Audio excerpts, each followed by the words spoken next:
క్రమంలో చేస్తున్న ఈ వారసత్వంలో కూడా గొప్ప విషయాలు చూస్తూ ఉన్నాం.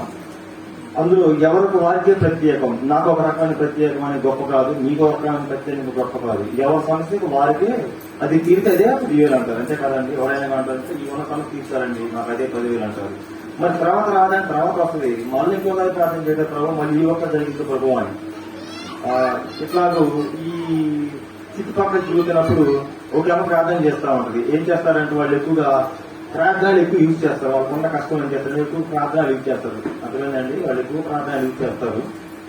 కాబట్టి ప్రతి సందర్భాన్ని కూడా వాళ్ళు ఏమంటారంటే ప్రభు పైన అనుకున్నట్టు చూపిస్తారు. ఎందుకంటే వాళ్ళు చేసే పని ఏంటంటే ఎక్కువగా ఎలా చెప్పాలి, కుటుంబం కొంచెం ఆదరణ తక్కువగా ఉంటుంది. వాళ్ళు ఏం చేస్తారంటే మాకు దేవుడు ఏంటి అంటూ ఉంటారు.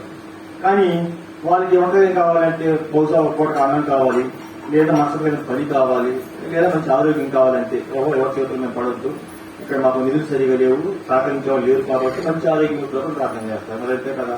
కొంతమంది ఏమో మనకున్న సమస్యను బట్టి ప్రార్థన చేస్తారు, వాళ్ళకున్న ప్రదర్శన బట్టి ప్రార్థన చేస్తూ ఉంటారు.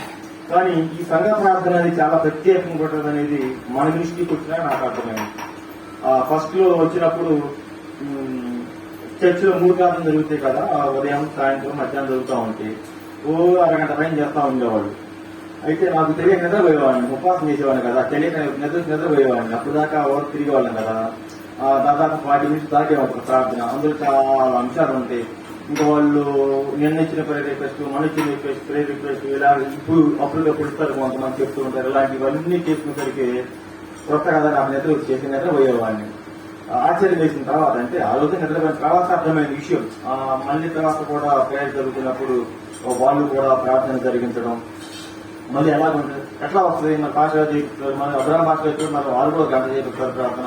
లేదు వారి వైపు నుంచి నేర్చుకుంటున్న వాళ్ళు కూడా సంఘంలో చాలా ప్రార్థన నడిపిస్తారు. అప్పుడే అర్థమైంది, అంటే మనం సంఘంలో ఇలాంటి విషయాల గురించి ప్రార్థించాలి అన్నప్పుడు మనకు ఆ ప్రార్థన విలువ అర్థమైనప్పుడే ఈ పేతురు అనే వ్యక్తి ఎవరైతే భక్తుడు ఉన్నాడో ఆయన శంఖాల్లో పడుకుని నిద్రపోయేటప్పుడు సంఘము అత్యాసక్తితో ప్రార్థిస్తున్నప్పుడు ఆయన దగ్గర ఒక దూత వచ్చి ఆయన నిద్రలేపి తీసుకొచ్చి గమిని బయట విడిపించేది ఉంటుంది. చేతుల సంఖ్యలు అలాగే ఉండి తీసి పంపించే రాయబడి ఉంటుంది. అలాంటి మనకు అర్థం కావాలంటే మొదటగా మన మధ్య దేవుని సన్నిధి ఉన్నది, అది నేను తెలుసుకున్నాను. మరి మీకు కూడా జ్ఞాపకం చేసుకుని చాలా మంచిది.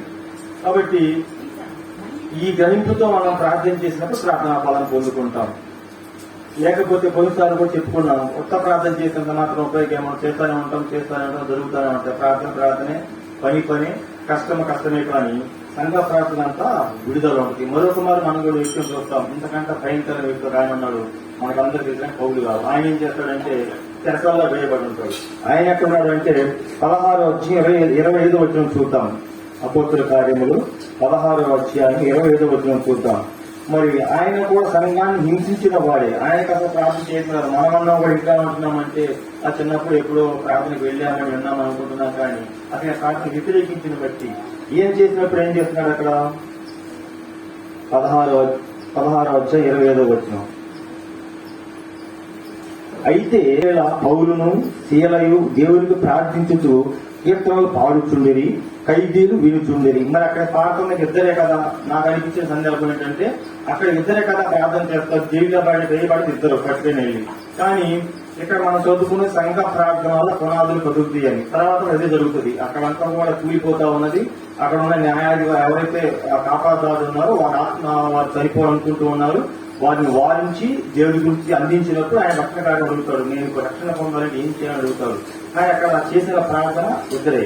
కానీ ఆ లాస్ట్ ముగింపులో వచ్చినటువంటి ఖైదీలు వినుతుండేది. కాబట్టి అక్కడ సంఘ ప్రార్థన జరుగుతూ ఉన్నది. వారికి తెలియకనే దేవుని స్తుతించాలని రాయబడ్డది. నేను గుర్తుపెట్టుకున్న మాట అక్కడ రాస్తున్నది అదే. వారు ఖైదీలు తెలియకనే వారు స్తుతించారు. ఇంకా చెప్పాలంటే ఆయన అప్పుడు పాటలు పాడుతున్నప్పుడు వాళ్ళు స్తుతించినప్పుడు వాళ్ళ హృదయాలు దేవుడు తెరిచాడు. కాబట్టి వారు విశ్వాసులుగా మారారని నా నమ్మకం. కనుక ఇలాంటి విశ్వాసం అనే గ్రహం మనకు ఎప్పుడు తెలుస్తుంది అంటే దేవుని సన్నిధి మన మధ్యలో ఉన్నదని తెలిసినప్పుడు.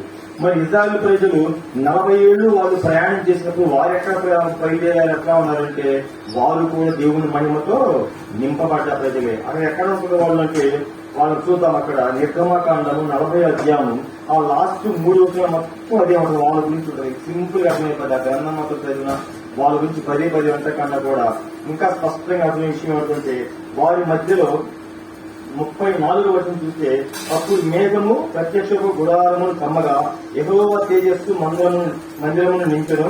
ఆ మేఘము మందిరము మీద నిలుచుట చేత మందిరము యెహోవా తేజస్సుతో నిండును కనుక మోషే ప్రత్యక్షపు గుడారములోనికి వెళ్ళలేకుండా. కనుక దేవుని సన్నిధి, దేవుని మహిమ అక్కడ నింపబడ్డంట.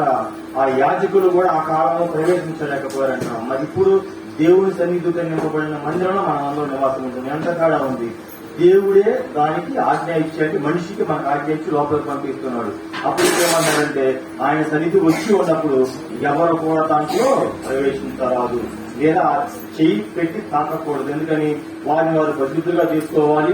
వారి ఆచారంగా ధర్మశాస్త్ర ప్రకారం వారు ప్రవేశించాలి. అట్లా ప్రవేశించడానికి అర్హుడు ఎవరు?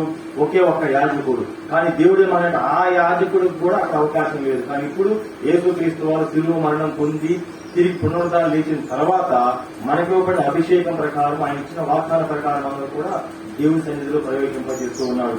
ఆ తర్వాత వచ్చినప్పుడు ఏమంటుందంటే, వారికి ఆ మేఘము లేకుంటే ఆ మహిమ, ఆ దేవుని తేజస్సు అనేది ఆ మందిరం నిలబడ్డంతకాలం అక్కడే ఉంటారు. అది తిరిగి ప్రయాణం వెళ్ళిపోతూ ఉంటారు. ఆ చెప్పిన 40 సంవత్సరాల ప్రయాణం అంతటిలో కూడా దేవుడు వారికి తోడుగా నడిపించాడు. ఆ లాస్ట్ ముగింపు వచ్చిన వారికి వారికి రాత్రి వెలుగు స్తంభంగాను, పగలు మేఘ స్తంభంగాను వారిని వెంట ఉండి నడిపించారంట. ఆ గ్రహింపు ఎప్పటికీ లేదంట. వాళ్ళకి 40 సంవత్సరాలు గడిచినా కూడా లేదంట. మరి ఇప్పుడు మనకలా ఉంది పరిస్థితి అంటే, ఇప్పుడున్న ప్రకారం అయితే ప్రతి ఒక్కరు కూడా దాని గ్రహించి కొంతవరకే గుర్తుపెట్టుకున్నారు, వచ్చిన ఆపద వరకే గుర్తుపెట్టుకున్నారు. కానీ తదుపరి ఇంకొంచెం ముందు దూరం వెళ్దాం, ఇంకొంచెం ముందుకు వెళ్దాం, దేవునితో కొనసాగుదాము, మరి బాగానే ఉంది కదా అన్న సందర్భం రాలేదు. ఎంతసేపటికి ఈ ఒక్క గంట, ఈ ఒక్క గడి జరిగితే చాలు అనే సందర్భంలోకే మనుషులు వెళ్ళిపోతూ ఉన్నారు. ముఖ్యంగా మరి మనకున్న చుట్టుపక్కల గ్రామాలు, పల్లెటూళ్ళు కాబట్టి పర్లేదు. కానీ ఇతర దేశాలు లేకపోతే ఆ దేశ వ్యవస్థలోకి వచ్చినప్పుడు కూడా అవన్నీ మారిపోతూ ఉన్నాయి. నేను ఇక్కడికి వచ్చిన కొంచెం టైంలో మనం ఉన్నాం కదా, అప్పుడు అగ్ని చేత కాలపడదు అమెరికాలోని. మరి ఇప్పుడేం పరిస్థితి అంటే, అక్కడ ఒక ఆయన ట్రంప్ అనే వ్యక్తి పక్క దేశంలో ఉన్న ప్రధానమంత్రిని పట్టుకొచ్చేశారు. చాలా ఆశ్చర్యం చేశారు. వినడానికి పేపర్లు చూడడానికి బాగుంది. కానీ ఒక దేశం మీద ఉన్న అధ్యక్షుడు ఇంకో దేశానికి వెళ్ళి ప్రధానమంత్రిని తీసుకొస్తున్నాడంటే ఆయన ఏం చేశాడో తెలుసా? 150 ఉద్యమంగా తీసుకెళ్లాడు, సైన్యాన్ని తీసుకెళ్లాడు, ఆ దేశంలో కరెంట్ తీసేశాడు, ఆ గృహాన్ని వాళ్ళ నివాసం ఉంటున్న ఆ ఇల్లు ఏదైతే ఉందో అందులో ఉన్న భార్య భర్తను పెట్టుకొచ్చేశాడు. అది ఒక రకంగా జరగలేదు. పైన విచారణ జరుగుతామని వారు ఏమంటున్నారు. కానీ దానికి మనకి ఏం గుర్తులు జరుగుతున్నాయంటే, యుద్ధానికి దేశం మీదకి దేశము యుద్ధాలు జరుగుతాయని చెప్పబడ్డప్పుడు జరుగుతున్న మాటలు అవి. మరి అలాగనే మన దేశం కూడా చాలా మందితో పోరాటం చెప్పారు. తర్వాత అదే పేపర్లు ఏం రాశారు తెలుసా?